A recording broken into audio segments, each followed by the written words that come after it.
Ratio and proportion, अनुपात और समानुपात का चैप्टर है और देखेंगे कैसे बनता है शुरू से शुरुआत। चलिए, पहला क्वेश्चन है कि ए अनुपात बी बराबर 3:4, बी अनुपात सी बराबर 8:9। तो ए और सी का मान ज्ञात करना है। तो मतलब ये अनुपात और समानुपात का पहला टाइप है, मतलब सिंपल टाइप है, फिर भी एग्जाम में पूछ लेता है। तो देखिए, जैसे दिया हुआ है सेम वैसे लिख लेंगे। ए, बी और सी। ए और बी का मान 3:4 दिया हुआ है और बी और सी का मान 8:9।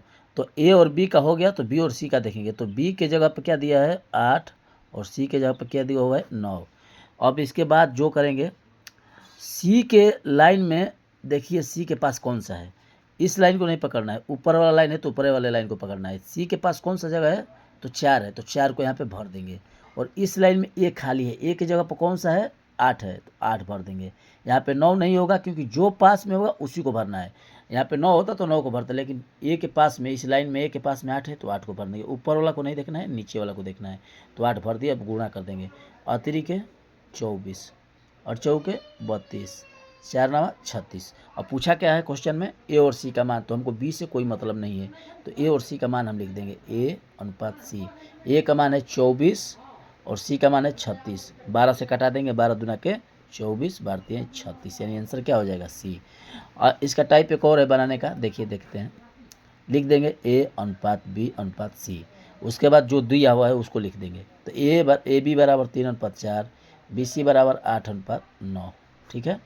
अब गुणा करेंगे, गुणा करेंगे तो जो मतलब पास में रहेगा उसको गुणा करेंगे। देखिए, इसके पास में ए है, लाइन में देखना है। अब पहले लाइन में नहीं देखना है, दूसरे लाइन में। इसके पास ए है तो 3×8 24। इसके पास में ए है तो 8×4 32। अब 4 और 9 पास में है क्योंकि एक हो गया ना, तो इसको लेना है। 4×9 36, सेम आंसर आ गया ना। चलिए ठीक है। अगला एक क्वेश्चन है, आप खुद से बना लीजिएगा। ए अनुपात बी 3:2, बी सी 3:4, ए सी का मान ज्ञात करना है। अब देखिए, इसी में पूछता है कि 6 और 54 का मध्य अनुपात। जब भी मध्य अनुपात पूछेगा तो इसको क्या करेंगे, सिंपल। देखिए, जब भी मध्य अनुपात पूछेगा तो दोनों को अंडर रूट ले लेंगे। अंडर मध्य अनुपात मतलब दोनों को बीच में गुणा करना है। तो 6 और 54 को गुणा करना है, अंडर रूट लेके दोनों को गुणा करना है। तो देखिए, इसको तोड़ेंगे रूट में। 6 54 को क्या तोड़ सकते हैं, तो 9 छक्का 54, 9×6। अब देखिए, 6 6 तो 1 हो जाएगा, बाहर निकलेगा तो 1 ही 4 निकलेगा। और 9 को तोड़ेंगे तो 3 3 हो जाएगा, 3 का वर्ग हो जाएगा। तो देखिए, 6 यहाँ से बाहर निकल गया और 9 का 3 का वर्ग 9 होता है, तो 3 यहाँ से बाहर निकल गया। 3 छक 18, यानी आंसर क्या हो जाएगा डी। ठीक है। नेक्स्ट क्वेश्चन है 32 और 2 का मध्य अनुपात। सेम वैसे ही होगा, रूट में लेंगे 32 और 2 को और गुणा करेंगे, मतलब जो आएगा वो अंडर रूट निकाल देंगे। चलिए ठीक है, आगे देखिए। एक टाइप पूछता है कि 2 अंक दे दिया होगा और तृतीय अनुपात पूछ लेगा। तो तृतीय अनुपात जब भी पूछेगा, जैसे दे दिया 16 और 24 का तृतीय अनुपात, तो इसका फॉर्मूला डायरेक्ट होता है कि b² बटा में a, b² बटा में a। तो हम लोग a क्या मानेंगे, a बराबर है 16, जो पहले दिया उसको a मानेंगे, जो दूसरा दिया उसको b मानेंगे। a बराबर है 16 और b बराबर है कितना, b बराबर है 24। और पूछ रहा है कि तृतीय अनुपात क्या होगा। तृतीय अनुपात जब भी पूछेगा क्वेश्चन, जब भी मतलब ऐसा क्वेश्चन हमेशा एग्जाम में पूछता ही है, जब भी पूछेगा तो b² कर देंगे। तो b का मान है 24, तो 24 बराबर 24 और 2 बार गुणा करना है ना, तो 24 और बटा में a का मान दिया है 16। अब उसको काट देंगे 8 से, 8 दूना के 16 अतिरिक्त 24, 2 से काटेंगे 12, 12 दूना 24 होता है। अब 12 में 3 का गुणा करेंगे, बढ़ती है 36, यानी आंसर कौन सा होगा, ऑप्शन ए हो जाएगा। जब भी तृतीय अनुपात पूछेगा तो b² कर देंगे, b का 2 बार गुणा और बटा में a कर देंगे। चलिए ठीक है। ये नीचे वाला क्वेश्चन है 15:30 का तृतीय अनुपात। इसको आप अपने से सोल्व कर लीजिएगा।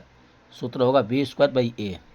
एक ए टाइप पूछता है हमेशा, जैसे कि 3 दे दिया होगा और चतुर्थ मान पूछता है, चतुर्थ अनुपात क्या होगा। देखिए, जब भी ऐसा क्वेश्चन देगा 12, 14, 24 का चतुर्थ अनुपात क्या होगा, तो सेम लिख लेंगे। देखिए, जैसे कि ए बी सी और 4 है, चतुर्थ अनुपात याद करना है तो इसको डी कर देंगे। देखिए, ए बराबर दिया हुआ है 12, बी बराबर 14, सी बराबर 24 और डी का मान निकालना है तो डी को हम x मान लेते हैं।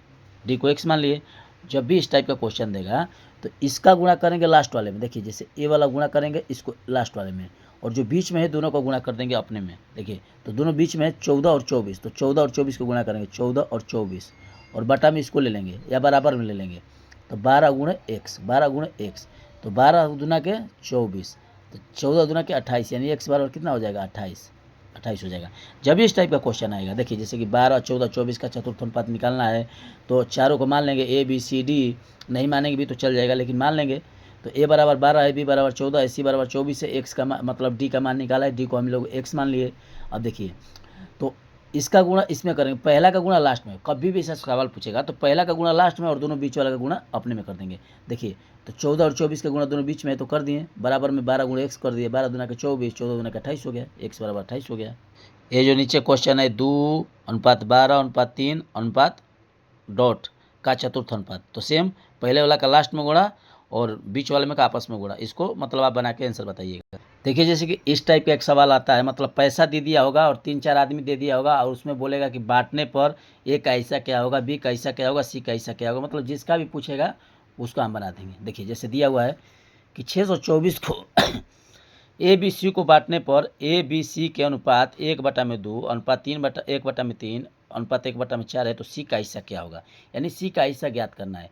तो ए जैसे दिया हुआ है इसको हम पहले अंक में ले लेंगे। देखिए जैसे कि दिया हुआ है ए बराबर 1/2, बी बराबर 1/3, सी बराबर 1/4।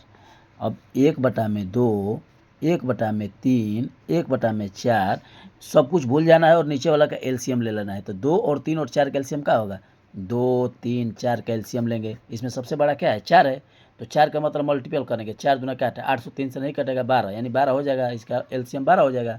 तो यहाँ पे सब में 12 से गुणा कर देंगे, सब में 12 से गुणा कर देंगे, सब में 12 से गुणा कर देंगे। तो 2 छक्का 12, यानी ए बराबर कितना हो गया, 6 हो गया, 3 चौके 12, यानी बी बराबर कितना हो गया, 4 हो गया, चरती हैं 12, यानी सी बराबर कितना हो गया, 3 हो गया। अब क्या पूछा है कि तीनों को बांटा जाता है, तो अगर तीनों को बांटेंगे तो ए बराबर 6 है, तो 6 और 4 10 और 10 3 13, मतलब तीनों का हिस्सा कितना हो गया, 6, 4, 10, 3 13, यानी कि 13 का वैल्यू कितना है, 13 बराबर दिया हुआ है कितना, 624। तो मतलब सी का हिस्सा ज्ञात करना है, यानी कि इसको काटेंगे 13 से, 13 चौके कितना होता है, 13 चौके 52, 13 चौके 52 करेंगे तो 0 1 4 और 13 8 कितना होता है 104, 13 8 104, 48 बार में कट गया, यानी एक का वैल्यू 48 दिया है, एक का वैल्यू कितना 48 दिया हुआ है। तो सी का मतलब मान पूछ रहा है, सी का मान कितना है, सी का मान यहाँ पे निकाले हैं 3 है, तो 48 में 3 का गुणा कर देंगे, 48 में 3 का गुणा करेंगे तो 144 आ जाएगा। यही पूछ रहा था, आंसर बी हो जाएगा। देखिए एक बार और समझा देते हैं, जैसे कि ये दिया हो रहता है ए बी सी में बांटने पर ए बी सी का अनुपात 1 2 1/3 1/4 है, तो सी का हिस्सा। तो ऐसा जब भी सवाल देगा तो तीनों का पहले नीचे वाला का एलसीएम लेंगे, एलसीएम लेंगे तो एलसीएम 12 आएगा, काटेंगे इसको, 2 छक्का 12, 3 चौके 12, चरती हैं 12, और इसके बाद तीनों को जोड़ेंगे क्योंकि तीनों का हिस्सा उतना दिया हुआ है ना, तो तीनों को जोड़ेंगे तो 13 बराबर 624 है, तो एक का वैल्यू 48 आएगा। तो सी का मान पूछ रहा है, तो सी में 3 का गुणा कर देंगे, 48 में 3 का गुणा कर देंगे, तो 48 में 3 का गुणा करने पर 144 आएगा। चलिए नेक्स्ट क्वेश्चन है, राम सीता अनुज का अनुपात 8:3, 8:9:3 दिया हुआ है, 1000 रुपये में बांटने पर सीता के पास कितना रुपए होगा, बना लीजिएगा अपने से। किस टाइप का क्वेश्चन दिया होता है कि मतलब दे दिया होगा, अनुपात दे के एक्स का मान पूछ लेता है। देखिए जैसे 336 अनुपात 216 समानुपात 980 अनुपात एक्स, तो एक्स का मान तो बताए थे कि दूर वाला का दूर से गुणा होगा और पास वाला का दोनों का पास से गुणा होगा। तो देखिए 216 गुणे 980 बराबर 336 गुणे एक्स। अब इसको काटना पड़ेगा, काटने के लिए पहले हम इसको 6 से काटेंगे, तो 6 5 30, 6 से कट जाएगा। देखिए 6 से काटेंगे तो 6 5 30, 3 6 6 के 36, इसको 6 से काटेंगे तो 36 18, 3 6 6 के 36, 36 56 हो गया। इसको अब काटेंगे हम लोग, फिर काटेंगे इसको 14 से, 14 चौके 56 और 14 7 98, 70 हो गया। फिर इसको 4 से काट देंगे, 4 9 36, 9 में 7 का गुणा कर 9 7 63, एक जीरो लगा देंगे, 630 इसका आंसर हो जाएगा। ऑप्शन नंबर ए हो जाएगा। चलिए ठीक है, इस टाइप का सवाल हो गया।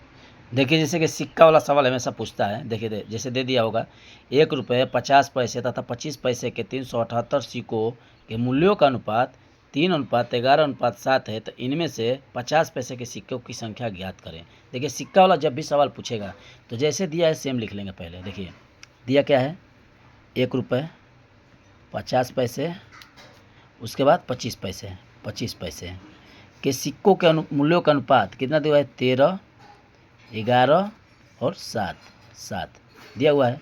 और इन सबके मतलब कि पैसों के सिक्कों का मतलब कि मूल्य दिया हुआ है 378 ऐसे लिख लेंगे। उसके बाद देखिए 1 रुपया में मतलब 1 रुपया में 1 ही होगा, तो एक का मतलब वैल्यू कितना हो गया 1, इसमें गुणा करेंगे 13 का, सेम गुणा होगा इसके सामने वाला से, 13 इकाई 13। अब देखिए 50 पैसा है तो 1 रुपया में 50 पैसे का सिक्का कितना होगा, 2 होगा। कितना होगा, 2 होगा। 1 रुपया में 50 पैसे का, सबको जब रुपये में है तो रुपये में चेंज करेंगे, पैसा में है तो पैसा में चेंज करेंगे। जैसे कि देखिए 1 रुपये में चेंज करेंगे क्योंकि ये रुपया में अनुपात दिया हुआ है, ये भी रुपया में अनुपात दिया है, ये भी रुपया में अनुपात दिया हुआ है। तो 50 पैसे में मतलब 50 पैसे का कितना सिक्का होगा तो 1 रुपया बनेगा तो 2 होगा। और 2 में 11 का गुणा करेंगे तो 11 दूना के 22। अब देखिए 25 पैसा, कितना 25 पैसा का सिक्का रहेगा तो 1 रुपया बनेगा। तो 25 चौक 100, 4 सिक्का अगर रहेगा तो 1 रुपया बनेगा। तो यहाँ पे 25 चौक 100, 4 सिक्का अगर रहेगा 25 पैसा का तो 1 रुपया बनेगा। तो 4 7 28। देखिए सबको हम रुपया में चेंज करेंगे। जैसे कि 1 रुपया था तो रुपया 1 रुपया है ही तो इसको चेंज करना नहीं है, इसको 1 ही छोड़ देंगे। तो 1 गुणे 13 13 हो गया। 25 पैसा है तो इसको रुपया में चेंज करेंगे। 25 पैसा का कितना सिक्का रहेगा तो 1 रुपया होगा, 2 होगा। तो 2 का गुणा 11 में कर देंगे, 11 दूना का 22 हो जाएगा। 25 पैसा का कितना सिक्का रहेगा तो 1 रुपया होगा, 4 रहेगा। तो 4 7 28 हो गया। और इनका वैल्यू कितना 378 दिया हुआ है। तीनों को जोड़ते हैं 13 22 और 28, तीनों को जोड़ेंगे तो 28 और 22 50 होगा। और 50 13 कितना होगा 63 होगा। यानी 63 का वैल्यू कितना 378। तो कितना का पूछा है, तो पूछा है कि 50 पैसे की सिक्कों की संख्या, 50 पैसों को सिक्का का अनुपात कितना है 22 आया है। देखिए तो इसका हो जाएगा मतलब 378 बटा में 63 गुणे 22, 22 का वैल्यू पूछा है। तो ऐसे भी आंसर निकाल सकते हैं कि जो भी आंसर होगा 11 दूना का 22, 11 का मल्टीपल होगा। तो 11 का मल्टीपल देखिए ये है 11, 1 18 ये नहीं है तो ये है 11, 11 दूना का 22, ये तो मतलब कि ये है। इसको बनाएंगे 9 से काटेंगे, 9 7 63, 9 से 9 चौके 36, 9 दूना का 18, 7 6 का 42 और 22 में 6 का गुणा करेंगे तो 132 आएगा। चलिए धन्यवाद। समझिए फिर से, सिक्का का अनुपात दिया होगा पैसा में चेंज करेंगे, पैसा में दिया होगा तो रुपया में चेंज करेंगे। देखिए सभी रुपया में दिया है तो उसको रुपया में चेंज करेंगे। 1 रुपया में 50 पैसा का सिक्का 2 होगा, 2 में 11 गुणा करेंगे 22। 25 पैसा का सिक्का 1 रुपया में 4 होगा, 4 में 7 का गुणा करेंगे 4 7 28 और सबको जोड़ देंगे क्योंकि इतना का वैल्यू इतना दिया हुआ है तो सबको जोड़ देंगे तो 63 आएगा। 63 का वैल्यू 378 दिया हुआ है तो 378 बटा में 63। 50 पैसा का सिक्का का वैल्यू 22 है तो 22 का मान पूछ रहा है तो गुणा करेंगे तो 132 आएगा।